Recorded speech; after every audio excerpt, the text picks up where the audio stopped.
And welcome back to the continuation on our Jurassic Park, Jurassic World, Fallen Kingdom garbage discussion.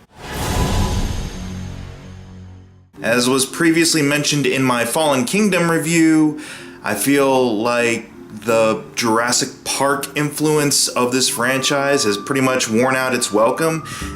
These movies now, by the end of Fallen Kingdom, it's so far removed from what was happening originally in the original films.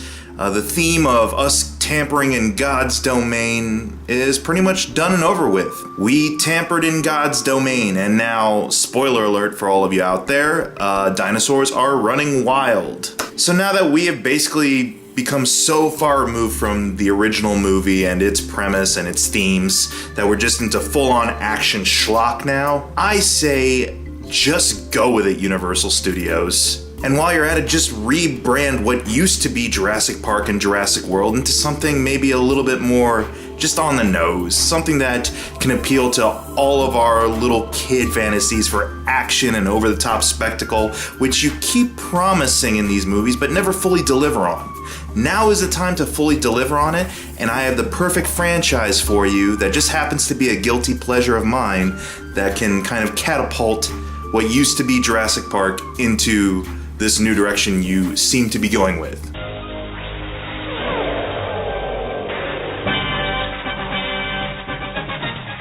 I mean, it won't even be that much of a stretch. I mean, look at your logos.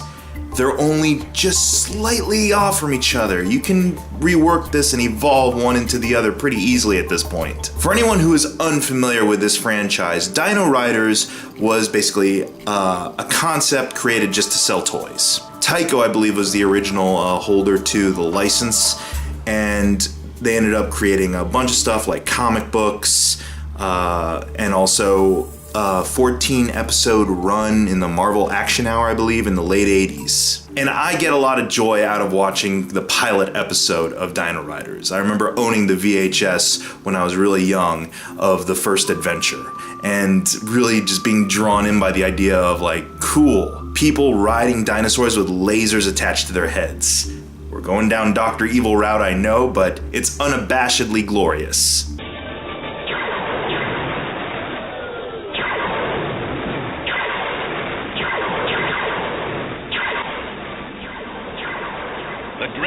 Closing in on us. Yeah, and the whole Rulon Armada is right behind. The basic premise is that you have these two warring factions from a possible future. You have the humanoid, superhuman Valorians who are able to telepathically communicate with all different forms of life through their necklaces. And then you have the reptilian or animalistic humanoid hybrid creatures known as the Rulons, led by Krulos, voiced by Mr. Frank Welker himself. You are finished, destroyed at last.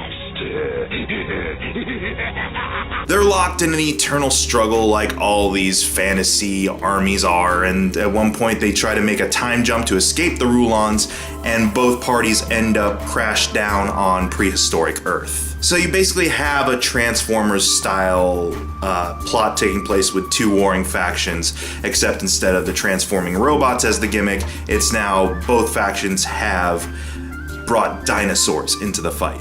The very compassionate and almost pacifistic Valorians befriend the dinosaurs, whereas the Rulons end up enslaving a lot of creatures, including a gigantic T-Rex, with their technology, which is called brain boxing. Now the Valorians cannot stop me. Victory is mine. And throughout the series, you'll have them crossing paths with so many different types of dinosaurs or prehistoric creatures and bringing them into different battles. If you're looking for any type of scientific accuracy in a show called Dino-Riders, I'm just gonna stop you right there. But much like Jurassic Park, it plays very fast and loose with the different time periods that they incorporate all these creatures from. They'll bring in the Tyrannosaurus from the Cretaceous period to mingle with the Dimetrodon from the Triassic or the Diplodocus from the early Jurassic. But they were mixing and matching dinosaurs on an island resort, so, you know, we've done this before, it's no big deal.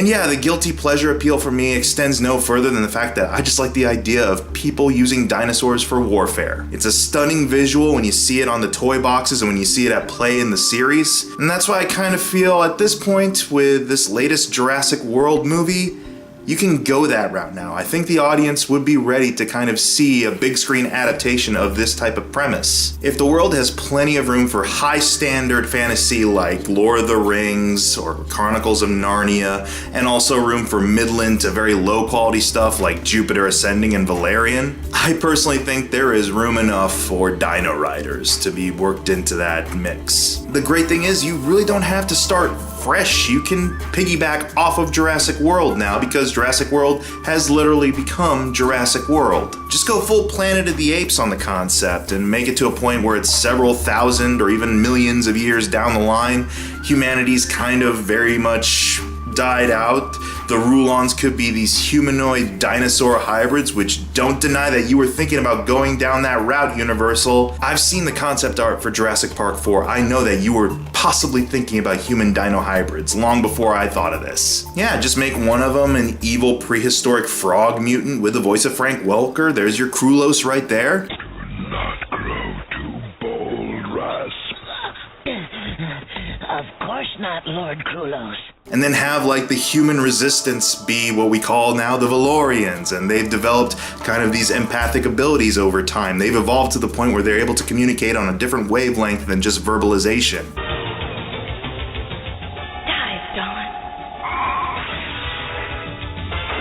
And so they're able to take the remnants of primitive dinosaurs and be able to develop some kind of telepathic bond with them. And then you have the makings of live-action Dino-Riders right there. And I know, it would look silly, it would look stupid, but at this point, the Jurassic Park franchise is silly and stupid. Like I said in the very beginning of this video, the philosophical and ethical debate on playing God with long-lost species that was established really well in the first movie, that is so far removed from where you're at now with Jurassic World. When I saw the first trailer for Jurassic World involving Chris Pratt riding alongside his Velociraptor pack, the first thing I thought of was, why isn't he just riding one of them at this point? It'd be dumb, but just embrace that dumbness. And at least it would be more entertaining and something drastically different from what we've expected from these movies since The Lost World. I mean, what have you got to lose? There's no doubt in my mind that you would recoup your money from just taking a gamble on that idea. The past couple of years have unfortunately proven that people will watch anything with a dinosaur in it. So just unabashedly, unashamedly go for it at this point. At least then I'd be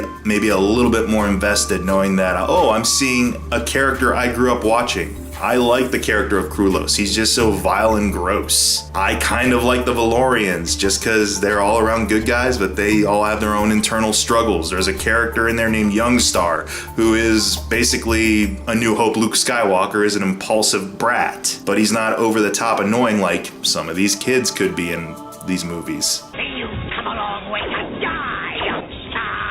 Oh. Looking for someone, fish face?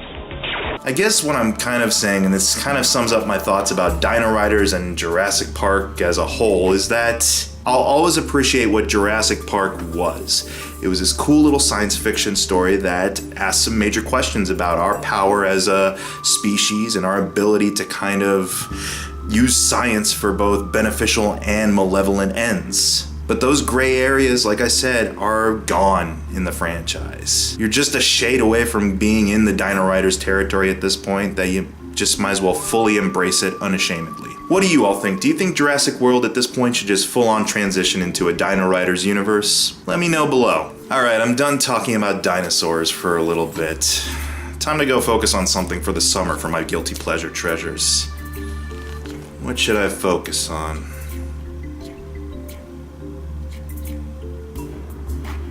Okay, so I'm kind of sort of done talking about dinosaurs. We're not Valorians anymore. We're Dino-Riders.